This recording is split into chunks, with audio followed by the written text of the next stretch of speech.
বিসমিল্লাহির রহমানির রহিম। পরম করুণাময় ও অসীম দয়ালু আল্লাহর নামে শুরু। ومن أحسن قولا ممن دعا إلى الله وعمل صالحا وقال إنني من المسلمين.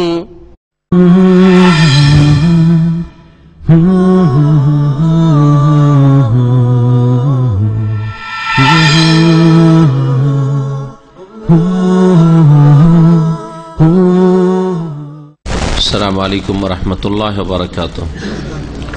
بسم الله الرحمن الرحيم. الحمد لله رب العالمين والصلاة والسلام على سيد المرسلين نبينا محمد وعلى آله وصحبه أجمعين. أما بعد فقد قال المؤلف حفظه الله تعالى الباب السادس البدع ويتضمن الفصول التالية. الفصل الأول تعريف البدعة أنواعها وأحكامها. الفصل الثاني ظهور البدع في حياة المسلمين والأسباب التي أدت إليها. الفصل الثالث موقف الأمة الإسلامية من المبتدعة ومنهج أهل السنة والجماعة في الرد عليهم. الفصل الرابع في الكلام على نماذج من البدع المعاصرة وهي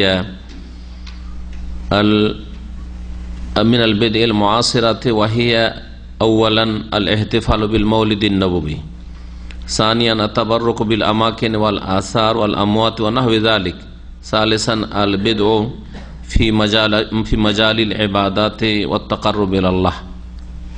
আল্লাহ পাকের সমস্ত প্রশংসা যে আল্লাহ পাক রব্বুল আলামিন তার দিনকে সম্পূর্ণ করেছেন এবং দিনে কোনো কিছু অতিরিক্ত করা আল্লাহ পাকের সন্তুষ্টির উদ্দেশ্যে শক্তভাবে হারাম করেছেন, নিষেধ করেছেন। সালাত এবং সালাম নাজিল করেন মুহাম্মদ রাসূলুল্লাহ সাল্লাল্লাহু আলাইহি ওয়াসাল্লামের প্রতি, যার আনুগত্য পূর্ণরূপে সত্যিকার অর্থে তখনই প্রমাণিত হয় যখন তার নিয়ে আসা দিনে কোনো ঘাটতি না করা হয় আর কোনো বাড়তি না করা হয়।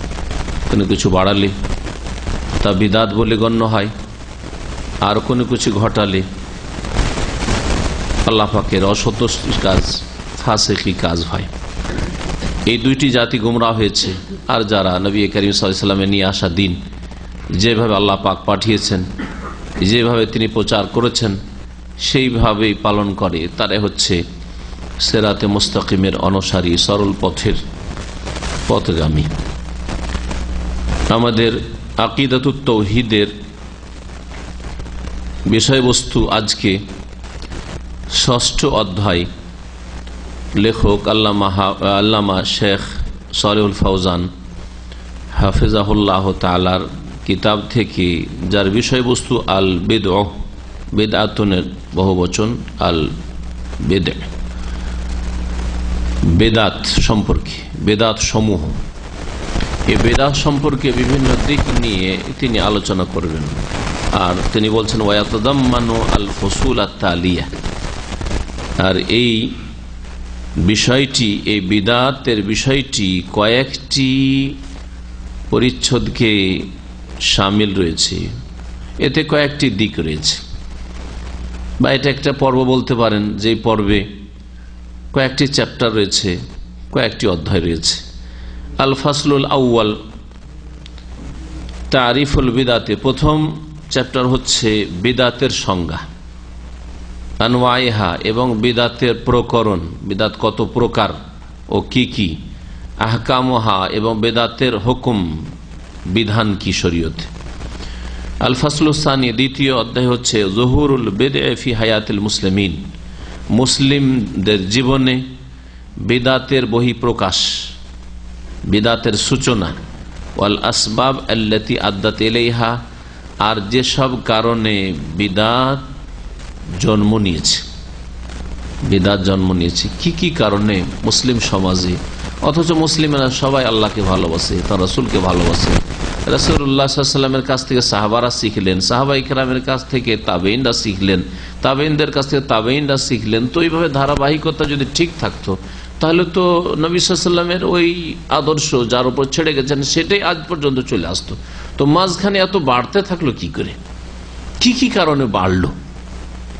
বেড়ে যাওয়ার নাম ধর্মের নামে বেড়ে যাওয়ার নাম না বিদাত? আল ফাসলুর তারপরে বলছেন যে আল ফাসলুস সালিস, তৃতীয় চ্যাপ্টার হচ্ছে মওকিফুল উম্মাতিল ইসলামিয়া মিনাল মুবতাদিআহ, বিদাতীদের সম্পর্কে মুসলিম উম্মার ভূমিকা কি?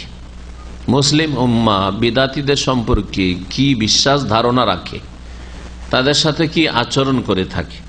ও মানহাজ আহলিস সুন্নাত ওয়াল জামাআতির রাদ্দি আলাইহিম, এবং আহলিস সুন্নাত ওয়াল জামাতের আদর্শ তাদের খণ্ডনের ক্ষেত্রে, তাদের বিদাতের খণ্ডনের ক্ষেত্রে তাদের আদর্শ কি। আল ফাসলুর রাবে, আর চতুর্থ অধ্যায় হচ্ছে ফিল কালাম আলা নামাযিজা মিনাল বিদআল মুআসিরা, বর্তমান যুগের যেসব বিদাত রয়েছে সেসব বিদাতের কতিপয় নমুনা সম্পর্কে আলোচনা, অর্থাৎ প্রচলিত বিদাত, বর্তমান মুসলিম বিশ্বে প্রচলিত বিদাত সম্পর্কে আলোচনা। তার তিনটি বিদাত বিশেষ করে আলোচনা নিয়ে এসছেন, বড় বড় বিদাত। একটি হচ্ছে আল ইহতিফাল বিল মৌলিদিন নবী, নবী করিম সাল্লাল্লাহু আলাইহি ওয়াসাল্লামের জন্ম উপলক্ষে কি করা, উৎসব করা, অথবা ঈদ মিলাদুন নবী বলা এবং তাতে কিছু করা। দ্বিতীয় হচ্ছে আত-তাবাররুক বিল আমাকিন ওয়াল আসার ওয়াল আমওয়াত ওয়া নাহওয়া যালিক, বরকত হাসিল করা কিছু স্থান দ্বারা আর কিছু পরিত্যক্ত বস্তু দ্বারা অথবা মৃতদের মাধ্যমে ইত্যাদি ইত্যাদি, এইরকম বিভিন্ন জিনিস থেকে, যেগুলি থেকে বরকত হাসিল করা কোরআন এবং হাদিস দ্বারা প্রমাণিত নয়। 3 নম্বর হচ্ছে আল বিদআ ফি মাজালিল ইবাদাত, ইবাদতের ক্ষেত্রে বহু রকমের বিদাত, আল বিদআ বহুমুখী বিদাত। ওয়া তাকাররুব ইলা আল্লাহ, এবং আল্লাহ পাকের সান্নিধ্য লাভের আশা রাখা ইবাদতে বিদাত করে। নামাজ পড়ে আল্লাহ নৈকট্য লাভ হবে, যায় নামাজের দোয়া পড়ে আল্লাহর নৈকট্য লাভ হবে, হ্যাঁ, ইক্তাদাত বিহাজাল ইমাম বলে সওয়াব হবে, সম্মিলিত মোনাজাত করে সওয়াব হবে, আল্লাহর নৈকট্য লাভ হবে। নামাজের বিদাতের ক্ষেত্রে কি করা, আল্লাহর নৈকট্য লাভ করা ইবাদতের ক্ষেত্রে। রোজার ক্ষেত্রে নওয়াই তানা সুমা গাদান দিয়ে রোজা শুরু করতে হবে, না হলে রোজা অসম্পূর্ণ থাকবে। উচ্চারিত নিয়ত দ্বারা রোজা শুরু করতে হবে। এইরকম বহু রকমের ইবাদত বন্দিগিতে বিদাত রয়েছে, আর এক এক এলাকায় এক এক রকমের বিদাত রয়েছে। ইবাদত বন্দিগির ক্ষেত্রে বিদাত, হজের ক্ষেত্রে বিদাতের শেষ নেই। হজ করতে এসে কথার কাজের আকীদার বিদাত, মদিনা না আসলে হজ অসম্পূর্ণ থাকবে, এটা হচ্ছে আকীদার বিদাত। হ্যাঁ, কিছু বাচনিক বিদাত আছে, আর কিছু আছে কর্মগত বিদাত আছে, আমলি বিদাত আছে। সবগুলি সম্পর্কে আলোচনা করবেন। আজকে প্রথম চ্যাপ্টারটি নিয়ে আলোচনা করবেন, তাতে 3টি বিষয় রয়েছে। তারিফুল বিদা আল ফাসল আউয়াল, প্রথম অধ্যায় হচ্ছে বিদাত সম্পর্কে, বিদাতের সংজ্ঞা আর বিদাতের প্রকরণ, কত প্রকার ও কি কি, আর এরকম কোন প্রকার আছে না নেই, প্রকার আছে তো কোন ধরনের প্রকার আছে, ও আহকামুহা, এবং বিদাতের বিধিবিধান কি। বেদাতগুলি কখনো কি বড় শিরকে পৌঁছিতে পারে, হ্যাঁ, না কি সব সময় তার নিচে থাকবে, ইত্যাদি সব বিষয়গুলি। প্রথমত আলোচনা শুরু করছেন তারিফ ওহা, মানে তারিফুল বিদা, বিদাতের সংজ্ঞা। বিদাত সম্পর্কে আলোচনা করতে গিয়ে কোরআনে কারীমের সূরা মায়েদার আয়াত নম্বর 3, বড় লম্বা আয়াত রয়েছে, তার একটি অংশ উল্লেখযোগ্য, বিশেষ করে উল্লেখ করা উচিত। এরকম বিদাত সম্পর্কে মেলা আয়াত পেশ করা যেতে পারে, তবে এই আয়াতে আল্লাহ পাক বলেছেন যে আমি দিনকে কি করেছি, কমপ্লিট করে দিয়েছি। আলিয়াউমা আকমালতু লাকুম দীনাকুম ওয়া আতমামতু আলাইকুম নি'মাতি ওয়া রাদিতু লাকুমুল ইসলাম দীনা, আজকে তোমাদের জন্য দিনকে আমি কি করেছি, আকমালতু, কামিল করে দিয়েছি, পূর্ণাঙ্গ করে দিয়েছি। আতমামতু লাকুম দীনাকুম, তোমাদের দিনকে, অর্থাৎ তোমাদের জন্য যে দিনকে আমি মনোনীত করেছি। ও আতমামতু আলাইকুম নি'মাতি, এবং আমার নিয়ামতকে, অনুগ্রহকে পূর্ণতা দান করেছি তোমাদের জন্য বা তোমাদের প্রতি। ওয়া রাদিতু লাকুমুল ইসলাম দীন, আর ইসলামকে তোমাদের দিন স্বরূপ আমি পছন্দ করেছি বা মনোনীত করেছি। ইসলামই আল্লাহ পাকের মনোনীত দিন। আর কোন দিন আল্লাহর কাছে স্বীকৃত নয়। সমস্ত আম্বিয়া রাসূলগণের দিন ইসলাম ছিল। ইয ক্বালা লাহু রাব্বুহু আসলিম, কাকে বলেছিলেন? আল্লাহ পাক রব্বুল আলামিন ইব্রাহিম আলাইহিস সালামকে। কালা কি বলেছিলেন? কালা আসলামতু লিরাব্বিল আলামিন, বিশ্বজাহানের রবের সামনে আমি ইসলাম গ্রহণ করলাম বা আত্মসমর্পণ করলাম, মুসলিম হইলাম। বিলকিস যখন সুলাইমান আলাইহিস সালামের কাছে এসে তার আনুগত্য স্বীকার করেছিলেন, তখন কি বলেছিলেন? ওয়া আসলামতু মা সুলাইমান লিল্লাহি রাব্বিল আলামিন, আমি সুলাইমান আলাইহিস সালামের সাথে রব্বুল আলামিনের সামনে আমি ইসলাম এর ঘোষণা করলাম। ওয়া আসলামতু। তো সমস্ত মানব জাতির ইতিহাসে আদম আলাইহিস সালাম থেকে শুরু করে যারা 70 দিন মেনেছে তাদের দিন ছিল ইসলাম। ইসলাম ছাড়া অন্য কোনো ভিন্ন দিনই ছিল না। ইহুদি নামটি আল্লাহর দেওয়া নয়, ইহুদি ধর্ম। খ্রিস্টান ধর্ম নাসরানিয়া বা মসিহিয়া, এই যে নামগুলি আরবিতে বলা হচ্ছে, ক্রিশ্চিয়ানিটি, এই নামগুলি আল্লাহ প্রদত্ত নয়, ওগুলি তাদের বানান নাম। আর এগুলি বিকৃত ধর্মের নাম। অবিকৃত আল্লাহ পাকের যে নাজিলকৃত দিন মুসা আলাইহিস সালামের প্রতি, সেটা ইহুদি ধর্ম নয়, সেটা ইসলাম। আল্লাহ পাকের নাজিলকৃত দিন ঈসা আলাইহিস সালামের উপর, সেটা হচ্ছে দিন ইসলাম। তখনকার দিন ইসলাম ছিল। আর তারপরে তাতে ঘাটতি বাড়তি করে পূর্ণতা দান করা হয়েছে শেষ নবী মুহাম্মদ রাসূলুল্লাহ সাল্লাল্লাহু আলাইহি সাল্লামের মাধ্যমে। যেমন বাংলাদেশে ৭১ আগে যে আইনগুলি ছিল সবগুলিকে বাতিল করা হয়েছে না, তাতে কি করা হয়েছে? সংযোজন করা হয়েছে। হাজফ এবং এজাফা, কিছু অফ করা হয়েছে, হজফ করা হয়েছে, আর কিছু অ্যাড করা হয়েছে, তাই না? এইভাবে নতুন সংবিধান তৈরি হয়েছে। ওই রকমই ৭১ আগে যে আইনগুলি ছিল পাকিস্তানি আইন, ইস্ট পাকিস্তানের আইন, সেই পাকিস্তানি আইনে এমন না যে তার আগে ইংরেজদের আইনের সবগুলিকে ক্যান্সেল করেছে, তারা ওই মানুষের তৈরি করা বেশ কিছু আইন তাদের রেখেছে। যখন যে আইনটা থেকে তখন সেই দেশের ওইটাই আইন। তাহলে ৪৭-এর আগে যে আইনটা ছিল বাংলার জমিনে, সেইটাও বাংলার জমিনের আইন ছিল, সংবিধান ছিল। আর ৪৭ থেকে ৭১ সেটাও বাংলার জমিনের পূর্ব পাকিস্তানে বা পূর্ব বাংলার ছিল, আইন ছিল। আর ৭১-এর পরে এখন যেটা আছে সেটাও পূর্ব বাংলার আইন, ঠিক না? আইন ওই দেশেরই আইন, কিন্তু পরিবর্তন ঘটেছে। এখন আগের আইনগুলি মানা চলবে, আগের সংবিধান মানা চলবে, চরম অপরাধী, মৃত্যুদণ্ড, শাস্তি। ওই রকমই ঈসা আলাইহিস সালাম নিয়ে আসা দিন মানা চলবে না, মুসা আলাইহিস সালাম নিয়ে আসা দিন মানা চলবে না। তখনকার জন্য সেটা ঠিক ছিল। মুহাম্মদ রাসূলুল্লাহ সাল্লাল্লাহু আলাইহি ওয়াসাল্লাম সারা বিশ্বের সমস্ত মানুষের জন্য রাসূল হয়ে আসার পরে সমস্ত মানুষের জন্য যে দিন ইসলাম কোরআনুল কারীমে রয়েছে, যে দিন ইসলাম রাসূলুল্লাহ সাল্লাল্লাহু আলাইহি ওয়াসাল্লামের হাদিসে রয়েছে, সেই দিন ইসলাম সকলের জন্যই ফরজ। ওয়াল্লাহি, আল্লাহর কসম করে বলছি, নবী সাল্লাল্লাহু আলাইহি ওয়াসাল্লাম বলছেন, লাউ কানা মূসা হাইয়ান, মূসা আলাইহিস সালাম যদি আজকে জীবিত থাকতেন, মা ওয়াসিয়াহু ইল্লা আইয়াত্তাবিআনি, তাহলে তারও আমার অনুসরণ করা ছাড়া, আমাকে ফলো করা ছাড়া কোনো অবকাশ ছিল না। মা ওয়াসিয়াহু মানে তার কোনো উপায় ছিল না, কোনো নাজাত ছিল না। যদি নবী মুহাম্মদ সাল্লাল্লাহু আলাইহি ওয়াসাল্লামের যুগ পেয়ে যায় জীবদ্দশায়, এই জন্য খেজের নবী সাল্লাল্লাহু আলাইহি সাল্লামের নবুয়তের আগেই কখন মারা গেছে, তার যুগে মারা গেছে, অথবা তার পরের যুগে মারা গেছে, দীর্ঘায়ু পেয়ে মারা গেছে। এখন যদি কেউ বলে খিজের বেঁচে আছে, এটা ইসলাম বিরোধী কথা। কারণ যদি বেঁচে থাকে তো তার নবী সাল্লাল্লাহু আলাইহি ওয়াসাল্লামের সামনে এসে কালেমার শাহাদাত দেওয়া ফরজ হয়ে আছে। না হলে মা ওয়াসিয়াহু, যেমন মুসা আলাইহিস সালামের জন্য কোনো নাজাত ছিল না, তেমনি খেজেরের জন্য কোনো নাজাত নেই, যদিও তিনি নবী হন, যদিও তিনি ওলি হন। মুহাম্মদ রাসূলুল্লাহ সাল্লাল্লাহু আলাইহি ওয়াসাল্লামের সামনে এসে ইসলাম কবুল করতে হবে। যেমন জিনেরা এসে ইসলাম কবুল করেছে, আবু বকর উমর ইসলাম কবুল করেছেন, যে কোনো মানুষ ইসলাম কবুল করেছেন যারা জান্নাতের রাস্তা ধরেছেন। তো এখন আসি বিদাতের সংজ্ঞা সম্পর্কে আলোচনায়। বিদাতের সংজ্ঞা বলছেন আল বিদআতু ফিল লুগাতি,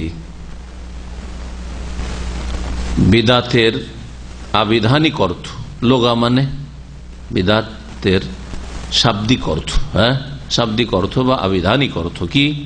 মাখুযাতুন মিনাল বাদঈ, কথাটি বা দাল আইন থেকে নেওয়া হয়েছে। আখাযা ইয়াখুযু মানে নেওয়া, মাখুযাতুন ইসম মাফউল ওয়াহিদ মুন্নাস সেটা মানে নেওয়া হয়েছে, উদ্ভূত, এর উৎপত্তি বাদউন থেকে।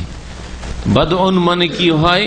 ওয়াহুয়াল ইখতিরাউ আলা গায়রি মিসালিন সাবিকিন, পূর্বের কোন দৃষ্টান্ত ছাড়া কোনো কিছু আবিষ্কার করা বা তৈরি করা।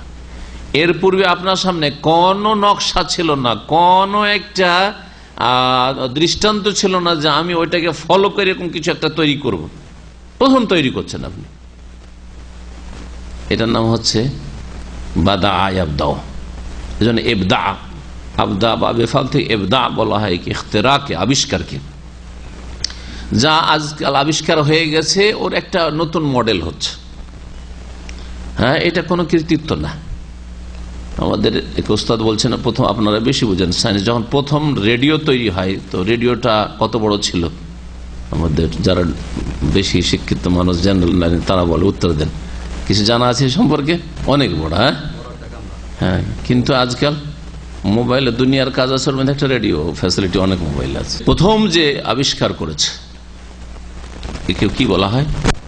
বাদা বলা হয়, ইবদা।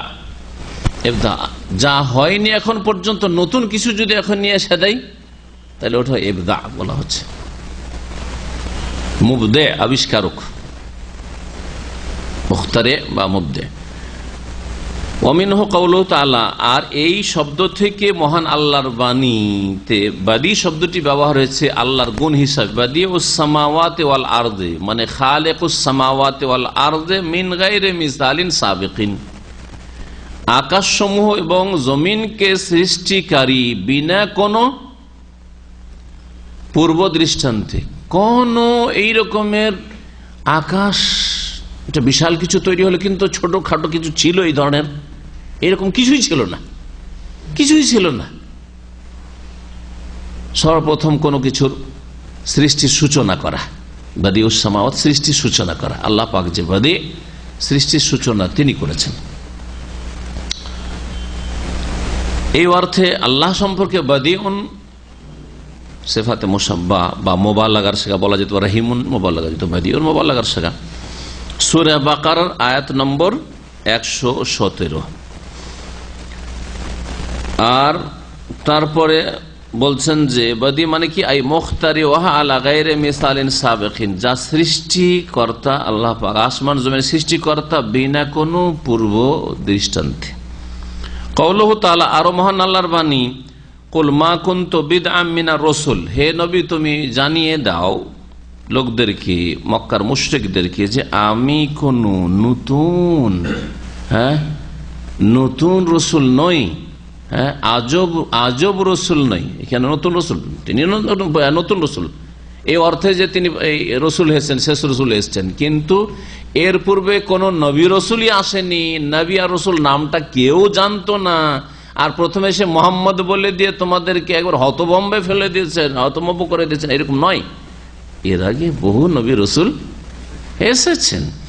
মা কুনতু বিদআম মিনার রাসূল, আমি রিসালাতের যে সিরিজ, এতে কোনো নতুন কথা নিয়ে আসিনি যে আমি প্রথম রসুল দাবি করলাম। আই মা কুনতু আউয়ালু মান জাআ বির রিসালাতি মিনাল্লাহ ইলাল ইবাদ, আমি এমন কোন ব্যক্তি নই যেই ব্যক্তি বান্দার উদ্দেশ্যে আল্লাহর তরফ থেকে প্রথম রিসালাত নিয়ে এসেছে, এমন নয়। বাল তাকাদ্দামানি কাসীর মিনার রাসূল, বরং আমার পূর্বে অনেক রাসূলগণ এসেছেন, তারাও আল্লাহর মেসেজ নিয়ে এসেছিলেন, পেগাম নিয়ে এসেছিলেন। ওয়ায়ুকালু, আরবি ভাষায় আরো বলা, এই আয়াতটি রয়েছে সূরা আহকাফ, সূরা আহকাফ আয়াত নম্বর 9। আর আরবি ভাষায় বলা হয় ইবতাদা ফুলানুন বিদআতান, কেউ যদি একটা নতুন কাজ করে তাহলে বলা হয় অমুক ব্যক্তি, ফুলান মানে অমুক, অমুক ব্যক্তি একটি নতুন কাজ করেছে। ইবতাদা ফুলানুন বিদআতান, অমুক ব্যক্তি একটি নতুন কাজ করেছে। এই ইবতাদা তারিকাতান লাম ইয়াসবিক ইলাইহি, এমন একটা পন্থা চালু করেছে বা এমন একটি কোন বিষয় চালু করেছে, লাম ইয়াসবিক ইলাইহা, যার পূর্বে কেউ করেন, তার আগে আর কেউ করেন নাই, সর্বপ্রথম সেই কাজটি করেছে। এটাকে বলা হয় কি? ইবতাদা বলা হয়, ইবতাদা। আপনি নতুন পদ্ধতিতে একটা দাওয়াতের কাজ শুরু করলেন, এর আগে কেউ করেনি, এটা এই অর্থে ইবতিদা। হ্যাঁ, কিন্তু দাওয়াতের মূল কাজ আছে, দাওয়াতের মূল কাজ দিনে ইসলামে আছে, কিন্তু আপনি নতুন পদ্ধতিতে নতুন কিছু সাজ সরঞ্জাম ব্যবহার করে, ধরেন প্রজেক্টর ব্যবহার করি, এতদিন পর্যন্ত আমরা প্রজেক্টর ব্যবহার করিনি, আমাদেরই ধরেন বাংলায়, তাই না? এখানে আকীদাতুত তাওহীদ প্রজেক্টর ব্যবহার করেননি, আগামী সপ্তাহে প্রজেক্টর ব্যবহার করলেন না, নতুন পদ্ধতিতে আজকে থেকে ক্লাস চালু হয়েছে, বলছেন না? বলছেন না? তো এটা হচ্ছে ইবতিদা, কিন্তু ধর্মীয় বিদআত না, এটা শাব্দিক অর্থে এইটা নতুন পদ্ধতি। ওয়াল ইবতিদা আলা কিসমাইন, আর বিদআত বা নতুন কিছু করা, ইবতিদা যেটা আরবি ভাষায় নতুন কিছু করা হচ্ছে দুই প্রকার, ইবতিদাউন ফিল আদাতে আর ইবতিদাউন ফিদ দ্বীনে। একটি হচ্ছে পার্থিব কাজে, আদাত মানে যেগুলি রীতিনীতি অভ্যাসগত কাজ, মানে দুনিয়ার কাজ, পার্থিব কাজ। যদি আদাত না বলে শাইখ বলতেন তাহলে মিল হইতো বেশি, ইবতিদাউন ফিদ দ্বীন ইবতিদাউন ফিদ দুনিয়া, তাহলে বেশি মিল হইতো। ইবতিদাউন ফিল আদাত অর্থাৎ পার্থিব কাজে কোন নতুন কিছু করা, কা ইবতিদাইল মুখতারাতিল হাদিসা, যেমন নতুন নতুন আবিষ্কৃত বস্তুগুলি, হ্যাঁ, নতুন নতুন আবিষ্কৃত বস্তু আবিষ্কার করা হয়েছে। মোবাইল ছিল না, আমাদের চোখের সামনে মোবাইল আসলো। হ্যাঁ, তার আগে আপনার রাস্তায় বুথ, ওই কার্ড সিস্টেম বুথ ছিল না, তারপর আসলো, চলে গেছে, নাসিয়া মানসিয়া, অনেকে ভুলেই গেছেন, স্মরণ করাইতে হবে যে এরকম ছিল, কার্ড ঢুকিয়ে টেলিফোন হইতো রাস্তায় দাঁড়িয়ে দাঁড়িয়ে। হ্যাঁ, তার আগে কয়েন ঢুকিয়ে হইতো। জি, মাঝখানে মোবাইলের আগে কার মোবাইল এসেছিল, এইরকম মোবাইল না, কার, গাড়িতে থাকলে শুধু এটা ব্যবহার, গাড়ির সাথে সম্পর্কিত, তাও 10,000 15,000 রিয়াল মূল্য ছিল, এক সৌদি প্রথম কিনেছে। আর আমার এক পরিচিত লোক, ওর কফির হচ্ছে ওই সৌদি কিনেছে, কেনার পরে টেলিফোন ধরিয়ে দিয়ে তুই বাড়িতে কথা বলতো, আমাকে লাগিয়েছে, তার যে খুশি জীবনে পর্যন্ত পেয়েছে, বলছে শাইখ আপনার সাথে কথা বলছি এমন একটা দিয়ে টেলিফোন দিয়ে যে কারে আমরা এখন রাস্তায় চলছি আর কথা বলছি। এটা 1996 কথা, তখন 95-96 মোবাইল কিন্তু হয়নি, তাই না? 96-97 এই সময়গুলোতে কথা। তো ওকে আশ্চর্য লাগছে যে কি গাড়ি দিয়ে ড্রাইভিং চলতে আছে, গাড়িতে আমরা রাস্তা অতিক্রম করছি আর কথা বলছি। এখন ওইটাকে কি লাগবে? রিজেক্টেড, গেছে, প্রত্যাখ্যাত, দরকার নেই, পরিত্যক্ত। ওয়াহাজা মুবাহুন, পার্থিব কাজের ক্ষেত্রে নতুন কিছু আবিষ্কার করা, নতুন আবিষ্কৃত বস্তু জায়েজ, উপকারী হলে জায়েজ, অপকারী হলে জায়েজ নেই। উপকারী বৈধ জিনিস জায়েজ। লিআন্নাল আসলা ফিল আদাত আল ইবাহা, কারণ আদাত অভ্যাসগত কাজগুলির ক্ষেত্রে আসল হচ্ছে মুবাহ, বৈধতা, মুবাহ হওয়া, জায়েজ হওয়া। আপনি সমুদ্রের বিচে ঘুরতে যাবেন, ওখানে গিয়ে কোনো পাপ টাপ করবেন না, ওখানে পাপও নেই আর কোনো নেকিরও কাজ যাচ্ছেন না যে ওখানে যায় একটা দিনের দাওয়াত দেব, তো এটার নাম কি? মুবাহ, জায়েজ। নেকিও নেই কারণ নেকির উদ্দেশ্য যাচ্ছেন, আর গোনাও নেই কারণ ওখানে গোনা করার উদ্দেশ্যে যাচ্ছেন না, ঠিক আছে না? মুবাহ, যাতে নেকিও নেই গোনা নেই, এগুলোকে বলা হয় জায়েজ। দুই দিকই সমান, নেকি গোনার পাল্লা সমান, ওইখানে কিচ্ছু নেই, ওতে নেকিও নেই গোনাও নেই।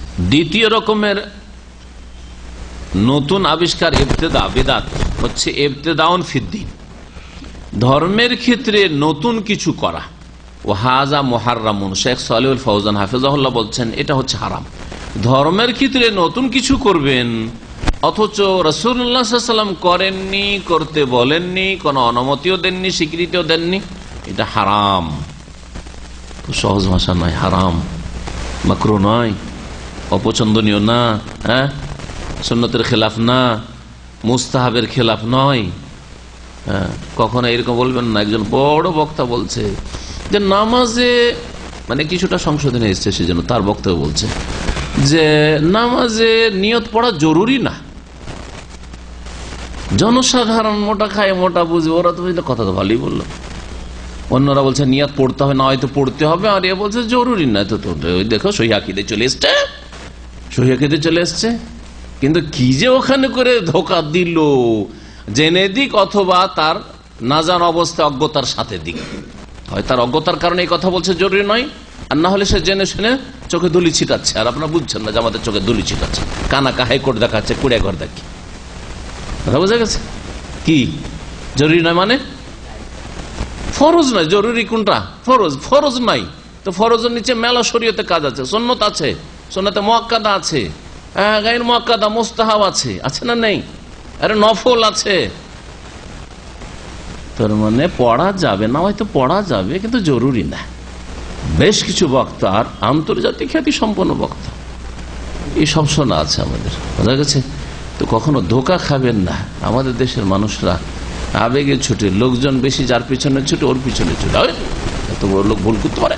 দিনের ব্যাপারে নতুন কিছু করা হচ্ছে হারাম, লিআন্নাল আসলা ফিহা তাওকিফ। তাহলে কি বলবো? নিয়ত পড়া হচ্ছে হারাম। শেখের ভাষায় বলেন নিয়ত পড়া কি হারাম, হয়তো পড়া হারাম, নামাজের জন্য, রোজার জন্য, উজুর জন্য হারাম। ভালো করে শোনেন, যেমন আপনার জন্য সিগারেট পান করা হারাম, মদ খাওয়া হারাম, মিথ্যা কথা বলা হারাম, হ্যাঁ, ধোকা দেওয়া হারাম, চুরি করা হারাম, ওই রকম বিদাত করা হারাম। চুরি করলেও চোর বুঝছে যে কাজটা ভালো করছেন না, কিন্তু নামায় তো পড়নেওয়ালা বলছে সবের কাজ করছে, এই জন্য আরো মারাত্মক হারাম। মানে এর সংশোধনের আশা খুব কম, যতক্ষণ বুঝতে না পারবে যে রাস্তা ভুল আছে, আমার আল্লাহর দিকে রাস্তা নেই, রসুলের দিকে রাস্তা নেই, উল্টো দিকে রাস্তা যাচ্ছে, যতক্ষণ এটা না বুঝতে ততক্ষণ কখনো না হয়তো থেকে ফিরবে না। আর চোর নিজে সবসময় বুঝতে পারছে, রাত্রে চুরি করে আর দিনে আসা ঘুমায়, চুরি করে যখন বাড়ি পৌঁছে তখন নিজেকে তিরস্কার করে চোর, যে এত নিকৃষ্ট কাজ ভাগ্যে জুটেছিল। কিন্তু না হয়তো পড়নেওয়ালা কি এটা মনে করে যে এত খারাপ কাজ করি, না হয়তো পড়ি? কখনো না। জি হ্যাঁ, কবর মাজারে যারা যায় কিছু পাওয়ার জন্য, তারা কি আসে নিজেকে তিরস্কার করে, ধিক্কার দেয় যে খুব খারাপ কাজ করে আসলাম?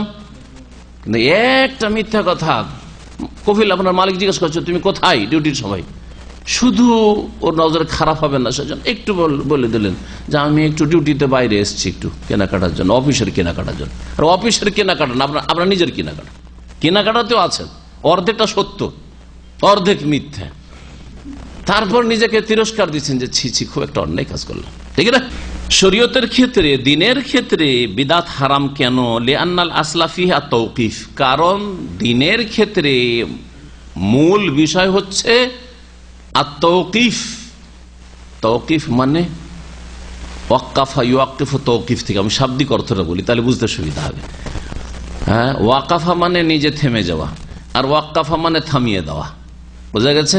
তো তাওকিফ মানে আপনাকে থামিয়ে রাখা হয়েছে। কোথায়? যেখানে রাসূলুল্লাহ থেমেছেন, যেখানে রাসূলুল্লাহ থেমেছেন ওখানে থামতে হবে। রাসূলুল্লাহ এখানে থেমে গেছেন, আপনি আরো আগে আপনার গাড়ি নিয়ে বেড়ে চলে গেলেন, চলবে? লা তুকাদ্দিমু বাইনা ইয়াদাইল্লাহি ওয়া রাসূলিহি, সূরা হুজরাতের প্রথম আয়াত। আল্লাহ এবং রাসূলের আগে বাড়িও না। লা তারফু আসওয়াতাকুম ফাওকা সাউতিন নবী, নবীর আওয়াজের উপর নিজের আওয়াজ উঁচা করিও না। শুধু কণ্ঠ উঁচা করার কথা বোঝানো হয়েছে। হ্যাঁ, নবী সাল্লাল্লাহু আলাইহি ওয়াসাল্লাম আল্লাহু আকবার দিয়ে আওয়াজ উঁচা করলেন, আপনি নাওয়াইতু দিয়ে আওয়াজ উঁচা করছেন, এটা ওতে পড়বে না। শুধু এই মোটাটা বুঝলেন কিন্তু সূক্ষ্মটা বুঝলেন না। আগে বাড়া মানে নবী সাল্লাল্লাহু রাস্তায় চলছেন, তার জীবদ্দশায় তার আগে আগে চলে গেলাম, আরে বেয়াদবি করে দিলাম। হ্যাঁ, ওইটা শুধু বুঝলেন আপনি, যেটা মাহসুস হিস্সি অনুভূত সেটা বুঝলেন, কিন্তু যেটা আসল বিষয় যে কিয়ামত পর্যন্ত রাসূলুল্লাহর আগে বাড়া যাবে না সাল্লাল্লাহু আলাইহি ওয়াসাল্লাম, এটা বুঝলেন না। যে নবী সাল্লাল্লাহু আলাইহি ওয়াসাল্লাম নামাজ পড়েননি, আমি কেন পড়বো? আগে বেড়ে গেলাম তো। নবী সাল্লাল্লাহু আলাইহি ওয়াসাল্লাম জানাজা জায়নামাজের দোয়া পড়েন, আমি কেন পড়বো? সুতরাং আগে বেড়ে গেলাম আমি। নবী করিম সাল্লাল্লাহু আলাইহি ওয়াসাল্লাম 2 ঈদ করেছেন, ঈদুল ফিতর, ঈদুল আযহা, তো ঈদুল মিলাদুন নবী কেন? তাহলে আগে বেড়ে গেলাম আমি।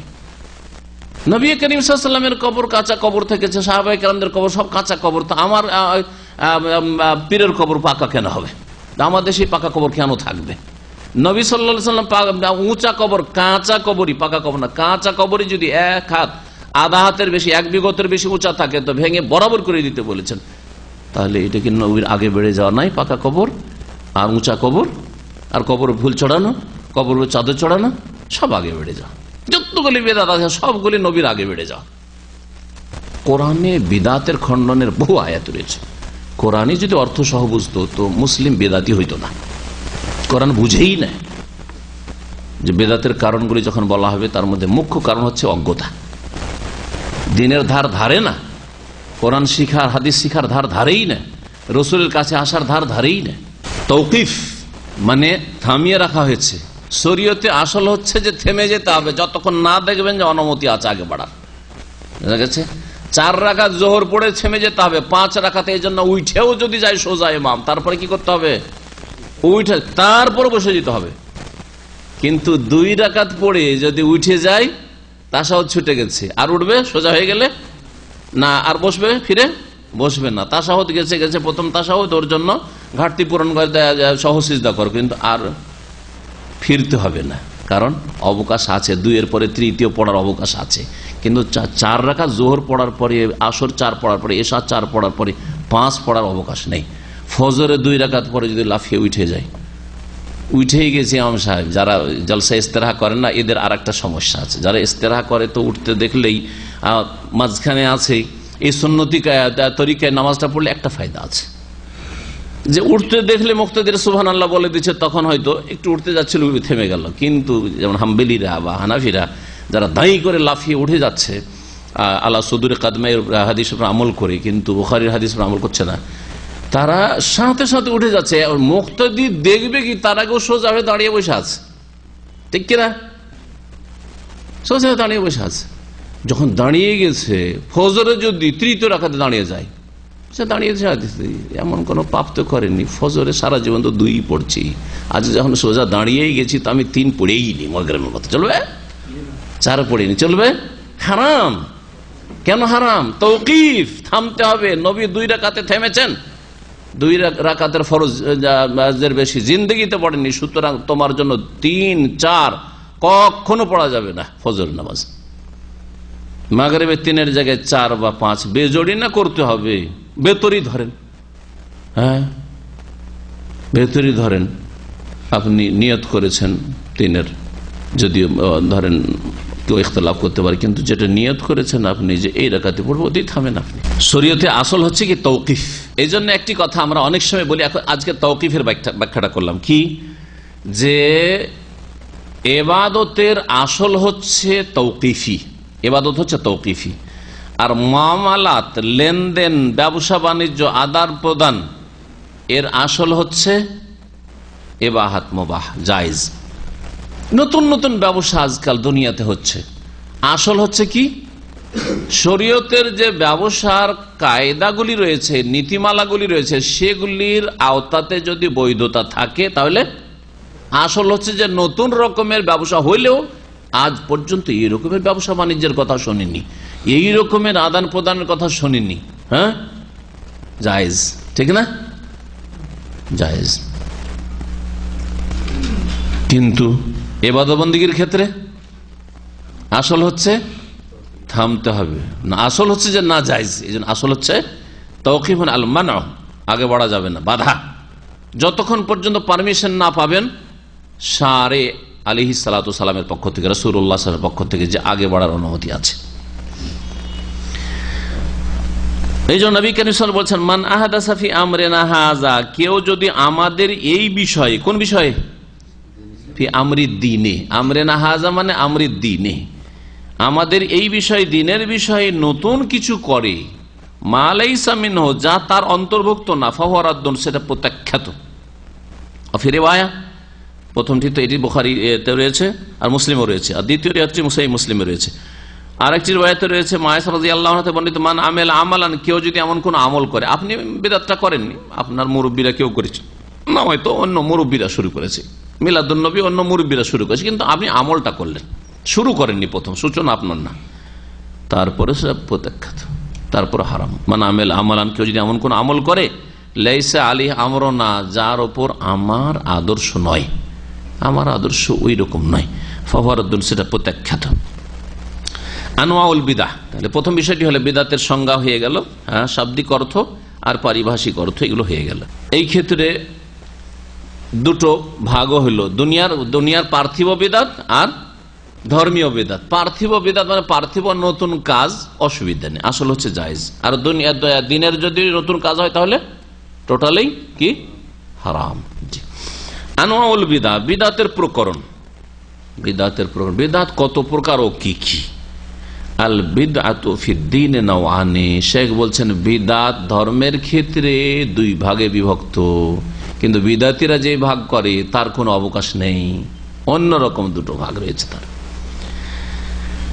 প্রথম হচ্ছে আন্নাউল, আর প্রথম প্রকারের বিদাত হচ্ছে বিদআতুন কওলিয়াতুন ইতিকাদিয়া, এমন বিদাত যা বাচনিক এবং বিশ্বাসগত। ধরুন একটার মধ্যে দুটা ঢোকানো হয়েছে, মনে করি যে শেখ একটার মধ্যে দুটো ঢুকিয়েছেন, এটা দুটোকে দুই রকম করা যেতে পারে। কিছু বিদাত আছে যেগুলো শুধু বাচনিক, হ্যাঁ, আর কিছু আছে আকীদাগত, বিশ্বাসগত। যদি হয়তো এখানে বলা যেতে পারে যে যেগুলো বাচনিক বিদাত করে সেটাকে ওই বিশ্বাস নিয়েই করে যে এটা করতে হবে, এই দিক থেকে বলা যেতে পারে।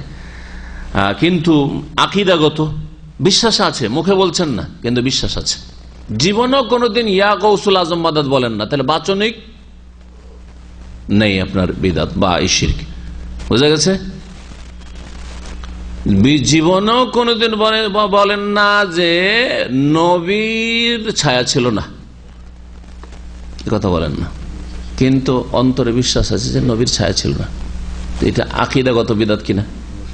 দলিল দেন। আসল হচ্ছে যে আদম সন্তানের কি থাকে, শুধু আদম সন্তানের না, হ্যাঁ, যে কোনো জিনিস যার অস্তিত্ব আছে ছায়া আছে, তাই না? ছায়া আছে। তাহলে কেউ যদি আপনাকে বলে যে আপনি বলেন তো যে নবীর ছায়া ছিল, দলিল দেন তো, এর খণ্ডনটা শিখেন। যারা আমরা তো আসলের উপরে আছি যে কোনো জিনিসের ছায়া হয়, হ্যাঁ, ছায়া হয়। আর তুমি বলছো ব্যতিক্রম, যে ব্যতিক্রম বলবে তাকে না দলিল দিতে হবে, তাকে দলিল দিতে হবে। কেউ যদি বলে যে বিশেষ বিশেষ মানুষ আছে মরে না, এটা ব্যতিক্রম কথা, তাহলে দলিল দিতে হবে। আসলে মানুষ মারা যায়, মানুষ মৃত, এটা কম মুসলিম বিশ্বাস করে। তো বাচনিক এবং বিশ্বাসগত বিদাত কামাকালাতিল জাহমিয়া, যেমন জাহমিদের বাচনিক বিদাত, কথা মাকালাত, কৌল, মাকালের বহুবচন। ওয়াল মুতাজিলা, এবং মুতাজিলাদের বিদাত, আর রাফেজা আর শিয়া রাফেজি যারা, তাদের বিদাত, এদের বিদাত গুলি বাচনিক এবং বিশ্বাসগত ইতিকাদি বিদাত। শুধু বিদাতি না, এদের মধ্যে বড় বড় শিরক আছে। জাহমিয়াদের সম্পর্কে এই ফিরকাটি যেহেতু নিশ্চিহ্ন হয়ে গেছে যুগের আবর্তন বিবর্তনে, কিন্তু তাদের আকীদা একেবারে বড় বড় কুফরি ছিল। জাহমিয়াদের কাছে আল্লাহ পাক রব্বুল আলামিন কোন সিফাত নেই, তারা পুরো সিফাতকে অস্বীকার করে।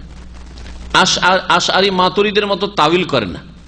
এরা তো বলে আল্লাহর হাত মানে কুদরতি হাত, ওরা বলছে না না, হাত নাই, পা নেই, চোখ নেই, আল্লাহ কথাও বলেন না, হ্যাঁ, ইত্যাদি সব অস্বীকার করেছে তারা।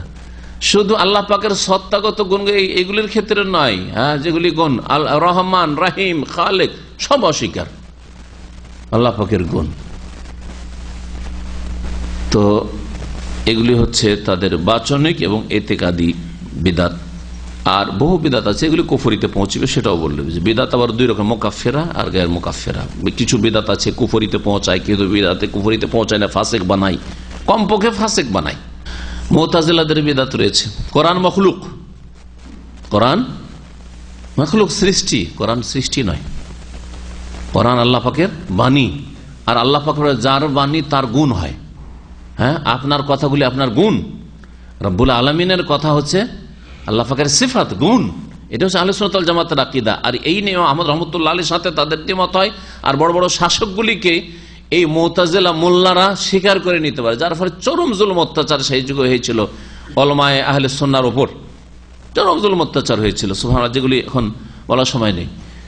যদি কোরআন মাখলুক হয় তো আউযু বিকালিমাতিল্লাহি, আল্লাহর কালেমার আশ্রয় গ্রহণ করছি, তো আল্লাহর বাণী মাখলুক, তাহলে এখানে মাখলুকের আশ্রয় গ্রহণ করা হইল কিনা? তো নবী সাল্লাল্লাহু আলাইহি ওয়াসাল্লাম কি মুশরিকানা দোয়া শিখাইলেন? যারা দলিল বুঝেন আমার এই দোয়ার দলিলটিকে মনে রাখবেন। জি হ্যাঁ, তাহলে বোঝা গেল আউযু যখন আশ্রয় গ্রহণ করছেন নবী করিম সাল্লাল্লাহু আলাইহি ওয়াসাল্লাম আল্লাহ পাকের পূর্ণাঙ্গ বাণীর, তাহলে বুঝে আল্লাহর বাণীগুলি মাখলুক না, সৃষ্টি না, সেগুলি কি স্রষ্টার গুণ। যেমন স্রষ্টার আপনি কসম করতে পারেন, তেমন স্রষ্টার গুণেরও কসম করতে পারেন। আল্লাহর হাতের কসম করতে পারেন, আল্লাহর রহমতের কসম, আল্লাহর ইজ্জতের কসম, হ্যাঁ, আল্লাহ পাকের কুদরতের কসম, এগুলো গুণ। রহিমের কসম, কাবার কসম, কাবা আল্লাহর গুণ, কাবা তো ইট, হ্যাঁ, বাইতুল্লাহ আল্লাহর গুণ, হ্যাঁ, কাবার রবের কসম। হ্যাঁ, এই আকীদা যদি থাকে তাহলে তো এখন তো ঈমান নবায়ন করা লাগবে। রাফেজিদের বেদাত, এদের বিদাত, বহু বিদাত এদের মধ্যে রয়েছে। তার মধ্যে এদের বিদাত প্রথম সাহাবায়ে কেরামদেরকে গালমন্দ করা, বরং কাফের বলা, তারপরে আলে বাইতকে অসাধারণ মনে করে তাদের মধ্যে আল্লাহর গুণ সাব্যস্ত করা, বিশ্বাস রাখা যে আলীর মধ্যে উলুহিয়াত রয়েছে, তারপরে ইত্যাদি ইত্যাদি বহু তাদের শিরকিয়া কুফরিয়া আকীদা রয়েছে। জি, ওয়াসাইরুল ফিরাকিদ দালাল, এই রকমের যত গুমরাহ ফিরকাগুলি রয়েছে এবং তাদের এতেকাদ, এগুলি হচ্ছে বাচনিক এবং এতেকাদি বিশ্বাসগত বিদাত। দ্বিতীয় রকম বিদাত হচ্ছে বিদাতুন ফিল ইবাদাত, ইবাদতের বিদাত। আকীদায় হতে ইবাদত বেদাত নেই, কিন্তু ইবাদতে বিদাত আছে। আকীদায় বিদাত নেই, কিন্তু ইবাদত, আকীদা আপনার ঠিক আছে আল্লাহ সম্পর্কে, পরকাল সম্পর্কে, রাসূল সম্পর্কে। ইবাদত বিদাত বহু রকমের হইতে পারে। তার মধ্যে একটা সংক্ষিপ্ত উদাহরণ দিয়ে বলছেন, কান তাআব্বুদ লিল্লাহি বিইবাদাতি লাম ইউশরিহা, আল্লাহর এমন ইবাদত দ্বারা ইবাদত করা যা আল্লাহ পাক শরীয়তে প্রদান করেন নাই, শরীয়তে প্রদান করেন নাই। চোখ বন্ধ করে নীরবতা পালনের মাধ্যমে আল্লাহর নৈকট্য লাভ করা, এটা কি? আজকাল যারা করছে, হ্যাঁ, কোন দেশের নেতা মরে গেলে ওদের সব নীরবতা পালন করে না, বা ওদের কবরের কাছে গিয়ে, হ্যাঁ, সমাধিতে গিয়ে নীরবতা পালন করে না, এটা করছে ওদের শ্রদ্ধা জ্ঞাপনের জন্য। এখন কোন মুসলিম ধার্মিক যদি বলে ওরা যদি মানুষের জন্য, মানুষ মৃতের জন্য যদি এরকম চোখ বন্ধ করে নীরবতা পালন করে, চোখ বন্ধ করে, তো আমরা একটু নীরবতা পালন করার মাধ্যমে আল্লাহর সান্নিধ্য লাভ করব, আল্লাহকে রাজি করব। শরীয়তে এরকম কিছু নেই। এটা না হয় বললাম এমন কিছু যেটা এই বেদাতও চালু হইতে পারে বা কোথাও থাকতে পারে, আমার হয়তো নলেজে নেই, কিন্তু আমাদের সে বেদাত আছে না? নেই। মোরাকাবার বেদাত, ধ্যান করা। মোরাকাবা মানে হিন্দুদের ধ্যান, চোখ বন্ধ করে এমন জিকির ছাড়া যে জিকির করতে করতে এমন ফানা হয়ে যাবে যে সারা দুনিয়া কাশফ হয়ে যাবে। এগুলি না নবী সাল্লাল্লাহু আলাইহি ওয়াসাল্লামের হয়েছে, না সাহাবীদের হয়েছে। এগুলো বিদাত, কাশফের বিদাত, মোরাকাবার বিদাত, ওয়াজদার হালের বিদাত। আর এমন হালে বেহাল হয়ে যাবে যে পাগল হয়ে যাবে, পাগল হয়ে ফরজ নামাজ, জোহরের নামাজ ছেড়ে দিয়ে দিল একবারে, এমন দৌড় দিল গিয়ে কুষারের জমিতে ঢুকে গেল, 5 দিন বের হইল না। বাংলাদেশের এক বড় পীরের পীর, হ্যাঁ, পীরের দাদা পীর, জানেন নাম, জানেন কি? হ্যাঁ, জি জি জি। তো আল্লাহুল মুস্তান, আল্লাহুল মুস্তান, এগুলি হচ্ছে ইবাদতের বিদাত। এমন তরিকে ইবাদত করা, এটা হচ্ছে নামাজ আল্লাহর ফরজ বাদ দিয়ে দৌড় দিল, এটাই তাদের ইবাদত, বিদাত ইবাদত। আল কিসমুল আউয়াল, হ্যাঁ, ওয়াহি আকসাম, আর এমন তরিকে ইবাদত করা যেগুলি আল্লাহ শরীয়তে দান করেননি, এগুলি কয়েক প্রকারের বলছেন লেখক। কয়েক প্রকার বলে 4 প্রকার উল্লেখ করেছেন তিনি। প্রথম প্রকার হচ্ছে যে ইবাদতের মূলে বিদাত ঢুকানো, মা ইয়াকুনু ফি আসলিল ইবাদা, ইবাদতের আসলে মূল ইবাদতে কি করা? বিদাত করা। বিআই ইউহদিসা ইবাদাতান লাইসা লাহা আসলুন ফি শারঈ, এমন ইবাদত তৈরি করা যার শরীয়তে কোনো ভিত্তি নেই। কা ইউহদিসা সালাতান গায়রা মাশরুআ, এমন নামাজ আবিষ্কার করা, নামাজ শুরু করা, নামাজ চালু করা যা শরীয়তে নেই। আউসিয়া মানে এমন রোজা রাখা গায়রু মাশরু আসলান, যা শরীয়তে আসলই নেই। হ্যাঁ, আও আয়াদান, এমন ঈদ পালন করা গায়রু মাশরু, যা শরীয়তে নেই। কা আয়াদুল মাওয়ালিদ, যেমন জন্মবার্ষিকীর উৎসব করা, সে নবীর জন্মবার্ষিকী হোক অথবা নেতার জন্মবার্ষিকী হোক, পার্টির নেতার, রাজনৈতিক পার্টির নেতার, অথবা স্বামীর হোক অথবা স্ত্রীর হোক, ছেলে মেয়েদের বার্থডে হোক, হ্যাঁ, এগুলি সবগুলি ওর মধ্যে। হ্যাঁ, এর মূলটাই হচ্ছে বিদাত। কারণ ইসলামে কারো জন্ম মৃত্যু বার্ষিকীর কোনো অস্তিত্বই নেই, অস্তিত্ব নেই আসলে। যে কোনো মানুষ মারা গেলে আপনার আপনজন 3 দিন শোক করার পরে শেষ, শোককে আর জাগিয়ে উঠাবেন না। প্রতি বছর মৃত্যু বার্ষিকী পালন করা মানে শোককে জাগিয়ে তোলা। জন্মবার্ষিকী পালন করা না, এটাও নেই, এটাও ইসলামের নেই, কোনটাই নেই। নামাজের ক্ষেত্রে উদাহরণ দিতে পারেন সালাতুর রাগায়েব। সালাতুর রাগায়েব যে এই 27 রজব মেরাজের রাতে নামাজ, এই নামাজ চালু হচ্ছে বাইতুল মুকাদ্দাসে যখন 5ম শতাব্দীতে যখন চালু হয়, তখন আল্লাহর নেক বান্দারা যারা দেখলো যে থামতে পারলাম না, আমাদের কথা শুনলো না, তো আল্লাহর ভয়ে ফিলিস্তিন ছেড়ে পালিয়ে গেছিল সব, যে আল্লাহর গজব চলে আসবে। জি, মাগরিবের এশা নামাজ আউয়াবিনের নামাজ, এই নামাজ কয় রাকাত পড়ে ওরা? 6 রাকাত। এই 6 রাকাত হাদিস আছে, হাদিস জয়ীফ, অত্যন্ত জয়ীফ। কিন্তু এই নামাজের নামটা আউয়াবিন দেওয়া, এটি একেবারে বিদআত। প্রথম কথা, নামাজ বিদআত এই জন্য যে নামাজ এই নামাজ নেই এরকম ভাবে। 2 নম্বর হচ্ছে যে এই নামাজের নাম মূলেই নেই, আসলে নামটাই নেই। সালাতুল আওয়াবিন সালাতুল দোহাকে বলা হয়েছে। রোজার ক্ষেত্রে, রোজা, হ্যাঁ সিয়াম, রোজা যদি নফল হিসাবে রাখেন যে কোনো দিনে তো সমস্যা নেই, ঠিক আছে, কিন্তু এমন কোন নতুন যে এইরকম রোজাই নেই আসলে। যদি সারাদিনের রোজা হয়, সাহারি খাওয়ার সময় থেকে শুরু মাগরিব পর্যন্ত রোজার মূল আছে, এমন রোজা বলতে হয় যে রোজার মূল নেই, কথা বন্ধ করা রোজা, সারাদিন কথা বলবো না, দিনে ধর্মের মূল নেই, সারাদিন কথা বলবো না। তো এমন বেদাত যে এবাদতের মূলটাই ইসলামের নেই। আল কিসমুসানি, দ্বিতীয় রকমের বেদাত হচ্ছে মায়া কোন মিনা জিয়াদাতে ফিল ইবাদাতিল মাশরুআ, শরীয়ত সম্মত ইবাদত কিন্তু ওতে কিছু বাড়ানো, আর এরকম অনেক বেদাত রয়েছে। কামা লাউ যাদা রাকাতান খামিসা ফি সালাতিল যুহরি আবিল আসরে, যেমন যোহর আসরে 5ম রাকাত বাড়িয়ে দেওয়া, রাকাত বাড়িয়ে দেওয়া, ওই রকমই কাজকর্ম বাড়িয়ে দেওয়া, 3 বিদাত দিয়ে নামাজ শুরু করা। তো আমার আলোচনাতে আজকে থেকে 10-12 বছর আগে মানুষকে সতর্ক করেছি যে বাংলাদেশে, ভারতের বিদাতিদের নামাজই শুরু হয় 3-4 বিদাত দিয়ে, ঠিক না? কি শুরু হয়? নামাইতো, যায় নামাজের দোয়া, নামাইতো, মুক্তাদি হইলে ইক্তাদাইতো, আর জানি ইমাম হইলে আনা ইমামুন লেমান হাজার আমার নামে হাজার। এসব বিদাত, এই তো বাচনিক বিদাত, কর্মগত কিছু বিদাত আছে, কর্মগত বিদাত নাই। আল্লাহ, কান ধরা, হ্যাঁ কান ধরা, হ্যাঁ, আরে কান পর্যন্ত এইভাবে উঠানোই তো বিদাত। সালাফে সালেহরা চিনতেন যে সুন্নতের অনুসারী কিনা, কাঁধ পর্যন্ত অথবা কানের লতি পর্যন্ত এরকম দূরে যদি থাকে তাহলে সুন্নতের অনুসারী মনে করতেন। আর যারা কানে ঠেকাইতেন এইরকম করে, যেভাবে ঠেকাক না কেন, কান ধরে ঠেকাক আর যেভাবে করবো, একেবারে বিদাত, কোনো প্রমাণ নেই। এবাদতে শরীয়ত সম্মত এবাদত, কিন্তু তাতে কিছু বাড়ানো।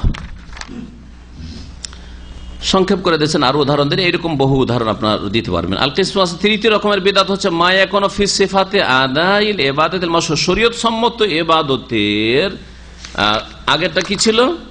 শরীয়ত সম্মত ইবাদতে কিছু বৃদ্ধি করা, তাই না?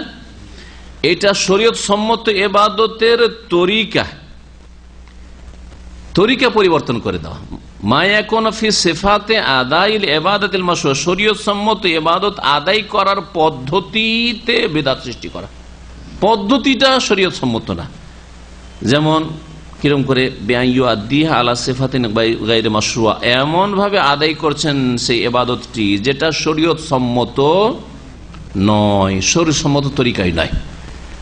দুরূদ পড়া নবী সাল্লাল্লাহু আলাইহি ওয়াসাল্লামের উপর শরীয়তে আছে না নেই?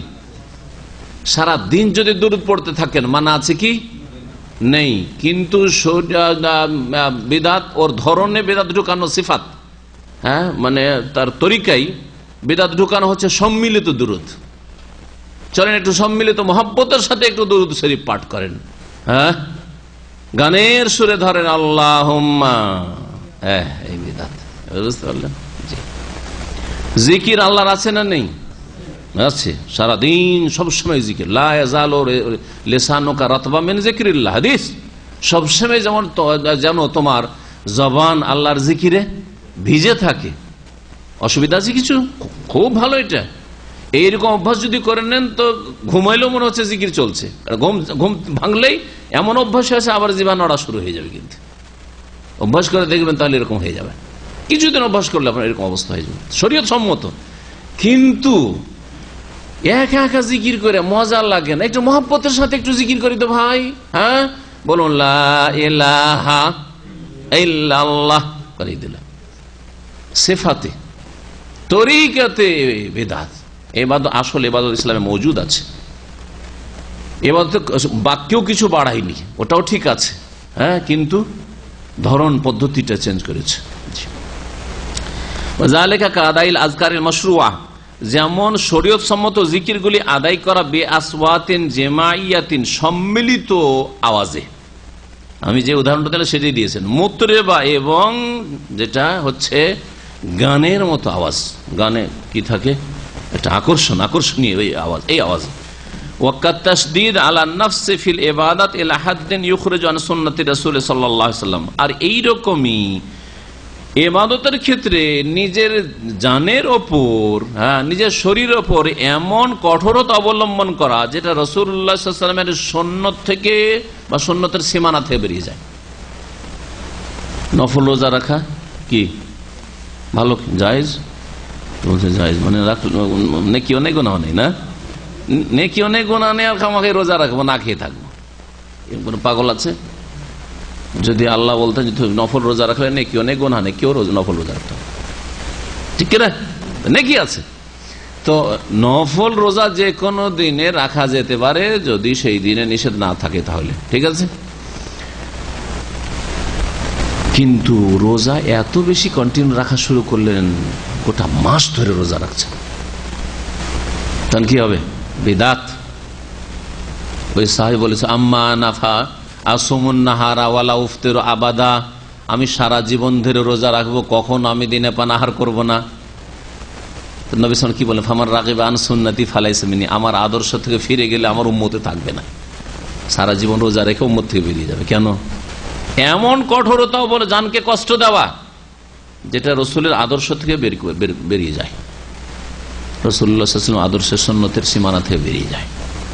নবী করিম সাল্লাল্লাহু আলাইহি ওয়াসাল্লাম বলেছেন তোমার শরীরের হক আছে, চাহিদা আছে, তোমার স্ত্রীর হক আছে। সারা জীবন রোজা রাখলে স্ত্রীর কি হক আদায় করবেন আপনি? হ্যাঁ, শরীর দুর্বল হয়ে পড়বে আপনার। শরীরে কি হক আদায় করবেন? শরীরকে সারা দিন জীবনও খেতে দেন না, 360 দিন চলে যাচ্ছে, জায়েজ নাই। এই জন্য নবী সাল্লাল্লাহু আলাইহি ওয়াসাল্লাম বলছেন খুব বেশি যদি রোজা রাখতে হয় তাহলে দাউদ আলাইহিস সালাম রোজা রাখতে পারো। সেটা কি? একদিন রোজা রাখতেন তিনি আর একদিন ছাড়তেন, এরকম করো। আনাল ওর চাইতে কম করতে পারছেন নবী সাল্লাল্লাহু আলাইহি ওয়াসাল্লাম। জি, সোমবার আর বৃহস্পতিবার আইয়ামে বিদ। আল কিসমুর রাবে, চতুর্থ রকমের বিদাত, মা ইয়াকুনু বিতাখসিস ওয়াক্তিল ইবাদা, ইবাদত আছে শরীয়তে, লিল ইবাদাতিল মাশরুআ, শরীয়ত সম্মত ইবাদত, কিন্তু তার জন্য সময় খাস করে নিলেন, এই সময়টাই করব। লাম ইউখাসসিসু শারহু, অথচ শরীয়তে খাস করা হয় নাই।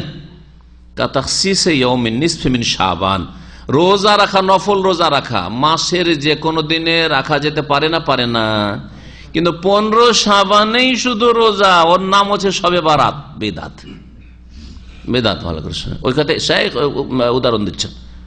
জি, বলছেন যেমন শাবান মাসের 15 তারিখকে খাস করে নেওয়া রোজার জন্য, ওয়ালাইলাতিহি, এবং রাতকে খাস করে নেওয়া তাহাজ্জুদের জন্য। তাহাজ্জুদ সারা জীবন পড়ে, প্রতি রাতে পড়েন, অসুবিধা আছে না? ভালো কাজ, ভালো কাজ। নবী সাল্লাল্লাহু আলাইহি ওয়াসাল্লামের সুন্নাত যে স্থায়ীভাবে নবী সাল্লাল্লাহু আলাইহি ওয়াসাল্লাম তাহাজ্জুদ পড়তেন। কিন্তু যদি বলে সারা জীবন সারা বছর তো তাহাজ্জুদ পড়তে পারলাম না, তো শাবান মাসের এই 15 তারিখ শবে বারাতের রাতে কি করি? নফল পড়ি, তাহাজ্জুদ পড়ি। সারা বছর তো কিছু করতে পারলাম না, রাত্রে আল্লাহর কাছে দোয়া করতে পারলাম না, কোরআন তেলাওয়াত করতে পারলাম না, কোরআনটা খতম করতে পারলাম না, তো এই শবে বারাতে এক খতম দিই, জায়েজ? ওয়াক্ত খাস করলেন। কোরআন আপনি সারাদিন পড়তে থাকেন, কাজ কাম নাই, সারাদিন কোরআন তেলাওয়াত করেন, কিন্তু আপনি যদি সময় খাস করে নেন তো বিদাত হবে। ফাইন আসলা সিয়াম ওয়াল কিয়াম মাশরু, রোজা এবং তাহাজ্জুদের মূল বিষয়টি শরীয়ত সম্মত। ওয়ালাকিন্না তাখসিসাহু বিওয়াক্তিন, তবে সেটাকে খাস করে নেওয়া কোনো বিশেষ একটি সময়ের সাথে মিনাল আওকাত ইয়াহতাজু ইলা দলিল, তার জন্য দলিলের প্রয়োজন নেই, অবশ্যই প্রয়োজন আছে। ওইরকম স্থানের সাথে খাস করা, আসলে ইবাদত আছে কিন্তু ওই স্থানে ইবাদত নাই, যদি করেন বিদআত হবে না? হ্যাঁ, বিদআত হবে। হুকমুল বিদাত ফিদ্দিন বিজামি আনওয়াহা। এখন হুকুম 3 নম্বর বিষয়, ধর্মীয় ক্ষেত্রে বিদাতের হুকুম, যত রকমের বিদাত হোক না কেন, যত বিদাত মানে যে কোনো বিদাত, কিন্তু ধর্মের নামে, ওই দুনিয়াবি বিদাত বাদ দিয়ে পার্থিব দুনিয়ার কাজে নতুন কিছু করা, নতুন ব্যবসা বাণিজ্য, চলাফেরা, আচার আচরণ দুনিয়ার ক্ষেত্রে, এসব বাদ দিয়ে দিনের ক্ষেত্রে যত বিদাত হইতে পারে সবগুলির হুকুম হুকমুল বিদাত ফিদ্দিন, ধর্মের ক্ষেত্রে বিদাতের হুকুম বেজামিয়া আনওয়াহা, তার সমস্ত প্রকরণগুলির। শেখ বলছেন কুল্লু বিদাতিন ফিদ্দিনে ফাহিয়া মুহাররামাতুন ওয়া দালালাহ, ধর্মের ক্ষেত্রে যত বিদাত রয়েছে সবগুলি হারাম এবং ভ্রষ্টতা, গুমরাহি। গুমরাহি মানে কি, কে বলতে পারেন গুমরাহি মানে কি? কোন পথ হারিয়ে ফেলা? দেখছেন, পথ হারিয়ে ফেলা বুঝছেন, কিন্তু এই হচ্ছে জান্নাতের পথ হারিয়ে ফেলা। তো এটা 4টি কথা নয়, অনেক মনে করে পথ হারিয়ে ফেলেছে, দিশেহারা না, জান্নাতের পথ হারা, জান্নাতের রাস্তা নেই বেদাতি, উল্টো পথে। যেমন আমি যাচ্ছি উমরা, কিন্তু এদিকে মক্কার রাস্তা হারিয়ে দিয়ে ধরেছি আমি কুয়েতের রাস্তা। কুয়েত শেষ হলে এরাক পৌঁছে দিতে পারে, কিন্তু কেয়ামত হয়ে গেল মক্কা পৌঁছিতে পারবো না, মত চলে আসে মক্কা পৌঁছিতে পারবো, ঠিক না? ঠিক ওই রকম দলালা হচ্ছে ওই রকম। বিদাত করলে কখনো জান্নাতে পৌঁছা যাবে না, ও আরো দূরে, যত দূরে যাচ্ছি মক্কা কিন্তু দূরে হয়ে যাচ্ছে, ঠিক না?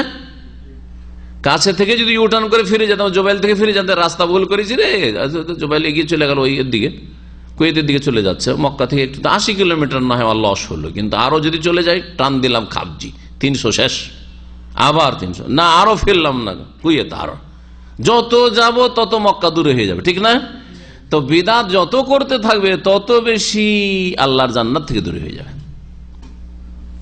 এত ছোট কথা নয় যা বিদাতিরা মনে করে থাকে।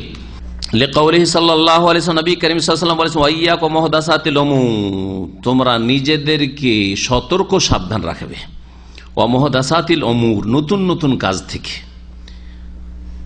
এটার একটা আরবি গ্রামার আছে, যেদিন আরবি আলোচনা হবে বা যেদিন লম্বা আলোচনা থাকবে স্মরণ করে দিবেন, তখন বলবো যে ইয়াকুম ও মাঝখানে কি করে আসলো, আবার কেমন আসল বাক্যটা কি ছিল, কিন্তু আজকে আর না, সময় নেই। ফাইন্না কুল্লা মুহদাসাতিন বিদআহ, প্রত্যেক নতুন কাজ থেকে কি করবে, তোমরা নিজেকে বাঁচিয়ে রাখবে। নবী সাল্লাল্লাহু আলাইহি ওয়াসাল্লাম দুনিয়ার কথা বলছেন না দিনের কথা? তাহলে দিনের ক্ষেত্রে প্রত্যেক নতুন কথা কাজ থেকে বাঁচিয়ে রাখবে, কারণ প্রত্যেক নতুন কাজ হচ্ছে বিদআহ। কুল্লা বলেছেন, কি বলেছেন নবী সাল্লাল্লাহু আলাইহি ওয়াসাল্লাম? ওয়া কুল্লু বিদআতিন দালালা, প্রত্যেক বিদআত নতুন কাজ হচ্ছে ভ্রষ্টতা, রাস্তা হারিয়ে ফেলা জান্নাতের। হাদিস হচ্ছে তিরমিজির এবং হাদিস আবু দাউদও রয়েছে, হাদিস হাসান সহিহ। আর একটি হাদিস এর আগে উল্লেখিত হয়েছে, মান আমিলা আমালান লাইসা আলাইহি আমরুনা ফাহুয়া রাদ্দুন, যে ব্যক্তি এমন কোন আমল করবে যেটা আমার আদর্শের অনুযায়ী নয়, সেটা প্রত্যাখ্যাত। ফাদাল্লাল হাদিস, আর এই দুটি হাদিস প্রমাণ করে আলা আন্না কুল্লা মুহদাসাতিন ফিদ্দীনে ফাহুয়া বিদআহ, ধর্মের ক্ষেত্রে যে কোনো নতুন কাজ হচ্ছে বিদাত, ওয়া কুল্লু বিদাতিন দালাল, আর প্রত্যেক বিদাত হচ্ছে গুমরাহি ও মারদুদা, প্রত্যাখ্যাত। ওয়া মানা যালিকা, এর অর্থ এই দাঁড়ায় আন্নাল বিদআ ফিল ইবাদাতি ওয়াল ইতিকাদ মুহাররামা, ইবাদত এবং আকীদা বিশ্বাসের ক্ষেত্রে বিদাত হচ্ছে হারাম। আকীদা এবং ইবাদত ক্ষেত্রে বিদাত হচ্ছে, কারণ ইবাদত হচ্ছে দিন আর আকীদা হচ্ছে দিন, আকীদা ইবাদতের ক্ষেত্রে বিদাত হচ্ছে হারাম। ওয়ালাকিন্না তাহরিম ইয়াতাফাওয়াতু বিহাসবি নওয়ায়াতিল বিদআহ, তবে সবগুলি বিদাত কি একই ক্যাটাগরির? সবগুলি বিদাতের গুনাহ কি একই রকমের? একজন কবরে চাদর চড়ানোর বিদাত করলো, হ্যাঁ, ফুল দেওয়ার বিদাত করলো, একজন নাওয়াইতে পড়ার বিদাত করলো, দুটো একই অপরাধ না? কখনো না, কখনো না। বলছেন তবে এই হারাম হওয়া ইয়াতাফাওয়াতু বিহাসবি নওয়ায়াতিল বিদআহ, বিদাতের ধরন হিসাবে কি হবে? পার্থক্য হবে। এই হারাম হওয়াই পার্থক্য হবে বিদাতের ধরন হিসাবে, বিদাতের যেমন ধরন হবে তেমন ধরনের সেটা হারাম হবে। ফামিনহা মা হুয়া কুফরুন সারাহ, কিছু বিদাত আছে যেগুলি স্পষ্ট কুফরি, শুধু হারাম না, সেগুলি কি বড় কুফরি, শিরক। কা তাওয়াফ বিল কবুর, কারণ কবরের প্রদক্ষিণ, কবরে তওয়াফ করার, কবরে তওয়াফ করছে, বাবার কবরে, শাহজালাল কবরে তওয়াফ করছে, 800 কবরে তওয়াফ করছে, ঘুরছে চারিদিকে, চক্কর লাগাচ্ছে। জরুরি নয় যে 7 চক্কর ঘুরতে হবে, একটা চক্করও যদি দেয় আর মনে করে যে এটা খুব নেকির সওয়াবের কাজ করলাম, জি, মুশরিক। শিরক করলো। তাকাররুবান ইলা আসহাবিহা, সান্নিধ্য লাভ করা হচ্ছে কবরবাসীর, এর দ্বারা বাবা খুশি হবে আর বাবা আল্লাহ পর্যন্ত পৌঁছে দিবে। ইউকাররিবুনা ইলাল্লাহি যুলফা, জি একই মক্কার মুশরিকের আকীদা। ওয়া তাকদিমু যাবা ওয়ান নুজুরি লাহা, কবরের সামনে কোন জবিহা পেশ করা, হ্যাঁ গরু খাসি জবাই করে পেশ করা, ওয়ান নজুর এবং মান্নত করা, কোনো কিছু মান্নত নিয়ে যায় পেশ করলেন। চাদর চড়ানো যদি মান্নত হিসাবে হয়, চাদর চড়ালো যে এটা আমি মান্নত করেছিলাম যে আল্লাহ যদি আমার এই কাজটা করে দেয় তাহলে একটা চাদর চড়াবো আমি খাজা বাবার এতে আজমির শরীফে নিয়ে গিয়ে, তাহলে বড় শিরক, বড় কুফর এটি। আর যদি এইসব কিছু রাখে না, এমনি চড়িয়ে দিল, দেখতে সুন্দর লাগবে, হ্যাঁ একটু সাজাইলাম, তাহলে তখন বড় কুফরি বলা যাবে না। সবসময় আমরা আল্লাহ পাক রব্বুল হুকুম মেনে চলো। ওয়ালা ইয়াজরিমান্নাকুম শানাআনু কওমিন আলা আল্লা তা'দিলু, কোন জাতির সাথে তোমাদের মতবিরোধ বা শত্রুতা যদি থাকে তাহলে এটা যেন তোমাদেরকে উদ্বুদ্ধ না করে কিসের জন্য, হ্যাঁ ইনসাফ করার ক্ষেত্রে, ইনসাফ থেকে দূরে না সরিয়ে দেয়, ন্যায় নীতি অবলম্বন করতে হবে, ন্যায় সঙ্গত কথা বলতে হবে। এ দেলু, সুতরাং তো ন্যায় সঙ্গত কথা বলো, হো আকরাবুল লিত্তাকওয়া, এটা হচ্ছে আল্লাহ ভীরুতার কাছাকাছি।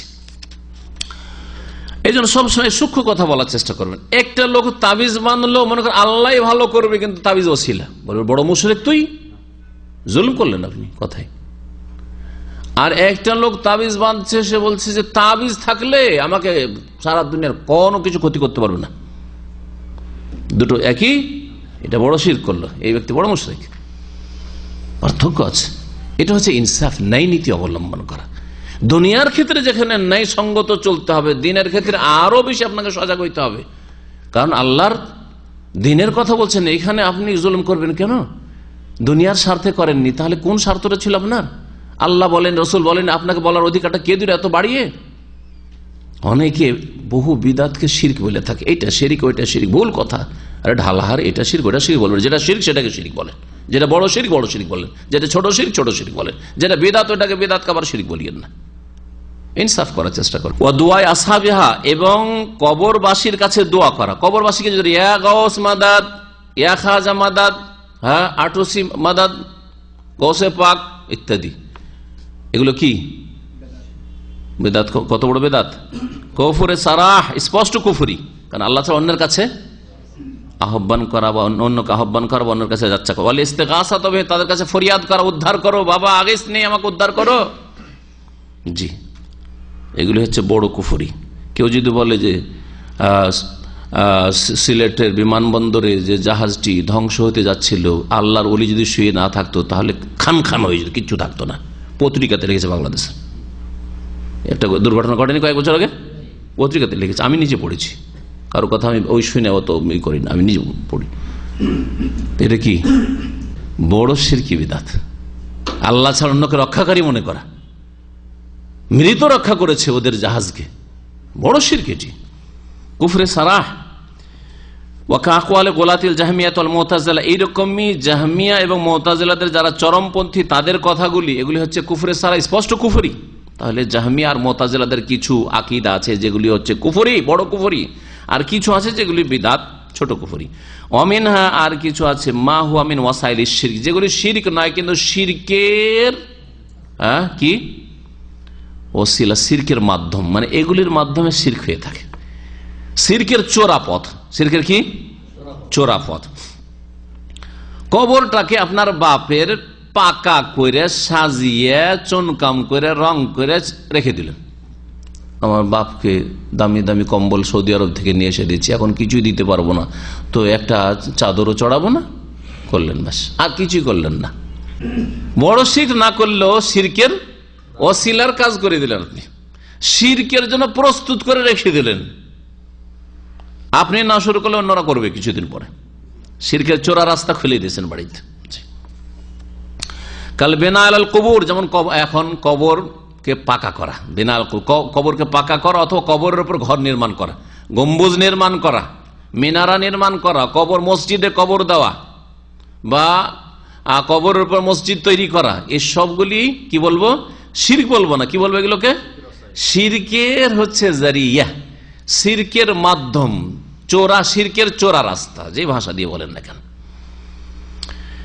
ওয়াসসালাতি ওয়াদ-দুআ ইনদাহা, কবরের পাশে নামাজ পড়ছেন, আল্লাহর জন্য নামাজ পড়ছেন কিন্তু কবর পাশে। অনেকেই রিয়াজুল জান্নাহ রওজাতে নামাজ পড়তে যায়, এই জন্য যায় না যে ওইটা হচ্ছে জান্নাতের একটা টুকরা, কি জন্য নামাজ পড়তে যায়? নবীর কবর পাশে নামাজটা পড়ে আসলাম, মনে একটা শান্তি যে নবী সাল্লাল্লাহু আলাইহি ওয়াসাল্লাম কবরের পাশে নামাজ পড়েছি। এটা কি হলো? হ্যাঁ, পাশে পড়েছি। নবী কিছু চাইনি নবীর কাছে, সব আল্লাহর কাছে চেয়েছে। হ্যাঁ, কি বলবেন এটাকে? শিরকের কাছাকাছি চলে যাওয়া, শিরকের চোরা রাস্তা, হারাম, এগুলি বিদাত, এবং এই বেদাতগুলি হচ্ছে শিরকের কাছাকাছি যাওয়া। এই জন্য আমি অনেক সময় বলেছি, অনেক আলোচনায়, যে আজকের বেদাতি কালকের মুশরিক। যারা আজকে বেদাত করেছে কালকে বড় শিরক করা শুরু করবে। আর এর একবারে স্পষ্ট স্পষ্ট প্রমাণ আছে। আমার পাশের গ্রামে ছিল কিছু দেওবন্দি তবলিগি ছিল, তারপরে এক মৌলভী সাহেব ওদের যে অমতি করতো 10 বছর ধরে আহলে হাদিস হয়ে গেল। যখন আহলে হাদিস হয়ে গেল, ও 50টা ঘর নিয়ে আহলে হাদিস হয়ে গেল। দেশে ওই গ্রামে আরো 100 ঘর রয়েছে, 100 ঘর থেকে গেল, 50 ঘর তো আহলে হাদিস গেল, 100 ঘর নিয়ে দেওবন্দি আর কোথায় থাকলো। হঠাৎ করে ও যাওয়ার পরে ওখানে এসে মসজিদে আমতিতে ঢুকলো একটা বেরোলবি কবুরি রেজবি, আর ঢোকার পরে পুরো গ্রামের 100টা ঘরকে মিলাদ, কিয়াম, নবী হাজির নাজির, নবী আলিমুল গায়ব, নবী নূরের তৈরি, সবকিছু একবারে বেরোলবি বানিয়ে দিল, চোখের সামনে দেখা, 1 বছরের মধ্যে। কারণ নামাজের তরিকাটা তো একই, নামাজ তো এরাও পড়ে ওরাও পড়ে, তাই না?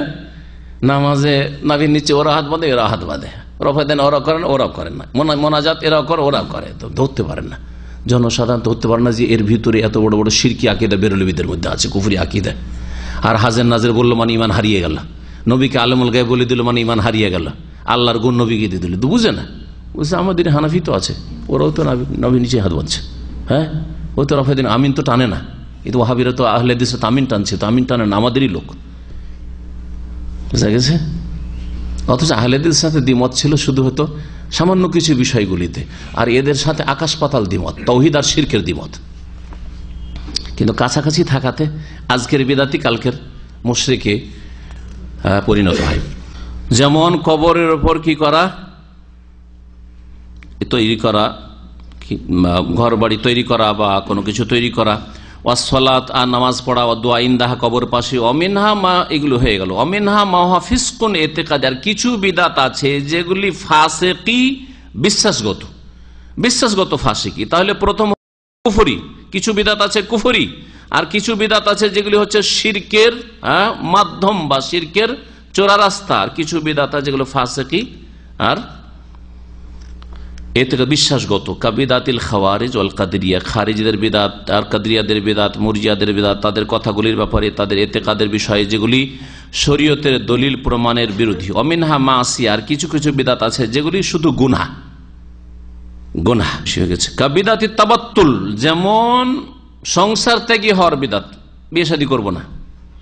ওয়াসিয়াম কায়মান ফি শামসি, রোজা রাখবো সূর্যে দাঁড়িয়ে, রোদরে দাঁড়িয়ে, হ্যাঁ, ছায়াতে যাব না রোজার অবস্থায়। ওয়াল খাসা বিকাসদি কাতে শাহওয়াতিল জামা, সহবাসের চাহিদাকে নির্মূল করার উদ্দেশ্যে খাসি হয়ে যাওয়া। খাসা আরবিতে শব্দ ব্যবহার, ওখান থেকে খাসি শব্দটি এসছে, খাসি হয়ে যাওয়া বুঝেন তো আপনারা, তাই না? তা আরবি শব্দ, তাহলে খাসি হয়ে যাওয়া। তাহলে কেউ যদি অন্ডকোষ বের করে ফেলে দেয় যে অন্ডকোষ রাখবো না, যাতে করে এইসব ঝামেলাই না থাকে, খাসি করা তো এটাই করে, আমাদের দেশে খাসি করে না, অন্ডকোষ বের করে ফেলে। মানুষ যদি অন্ডকোষ বের করে ফেলে দেয় তো কাজটা কি? গুনহার কাজ। তাহলে এই বেদাত হচ্ছে মাসিয়া, গুনহার কাজ। এখানে আলোচনা শেষ করছি, কারণ কথা আরো লম্বা হয়ে যাবে, আর আমরা যখন শেষ করতে চেয়েছিলাম তার অনেকটা বেশি বেড়ে চলে গেছি। ও সাল্লাল্লাহু নবিয়্যিনা মুহাম্মদ ওয়া আলা আলিহি ওয়া সাহবিহি আজমাইন। আল্লাহ বলবেন আল্লাহর ওলি, মুসলিম হিসাবে আল্লাহর ওলি। বাকি কথা হচ্ছে যে তিনি আল্লাহর ওলি কিনা, যার ওলি সে বলবেন। এখন কেউ যদি এখন জিজ্ঞেস করে আব্দুর রব কি শেখের বন্ধু, হ্যাঁ, তো কাকে জিজ্ঞেস করতে হবে? আমাকে জিজ্ঞেস করতে হবে। আরে উনি আমার বন্ধু না দুশমন আমি জানি, ঠিক না? অথচ আমার চলাফেরা তো অনেক কিছু জানতে পারছে না। আল্লাহ আর বান্দার মাঝে ঈমান আছে, তাওহীদ আছে না, শিরক আছে না, বিদআত আছে, গুনাহ আছে না, নেকি আছে, কি করে আমি হুকুম লাগাবো যে তিনি আল্লাহর ওলি আর ওলি নয়? হ্যাঁও বলবো না, নাও বলবো না। তবে মুসলিম হিসাবে প্রত্যেক মুসলিম আল্লাহর ওলি, আর আশা করি তিনি আল্লাহর ওলি, যদি তার আসল ইসলাম ঠিক থেকে থাকে। আর আল্লাহ না করে যদি কারো ব্যতিক্রম হয়, তো আল্লাহ মতিউর রহমানকে ছাড়বে না, শাহজালালকে ছাড়বে, বুঝা গেছে? কাউকে ছাড়বে না। আকিদার ক্ষেত্রে কাউকে ছাড়বে না, আকিদা নষ্ট করে যায়। ওয়াহাদাতুল ওজুদের আকিদা যদি থেকে থাকে, হলুলের হিল্লাজি আকিদা যদি থাকে, বুঝা গেছে, ফানাফিল্লার আকিদা থেকে আল্লাহর মধ্যে বিলীন হওয়ার আকিদা থাকে, তাহলে আল্লাহ কাউকে ছাড়বে না। সাল্লাল্লাহু আলাইহি ওয়া সাল্লাম মুহাম্মদ ওয়া আলা আলিহি ওয়া সাহবিহি।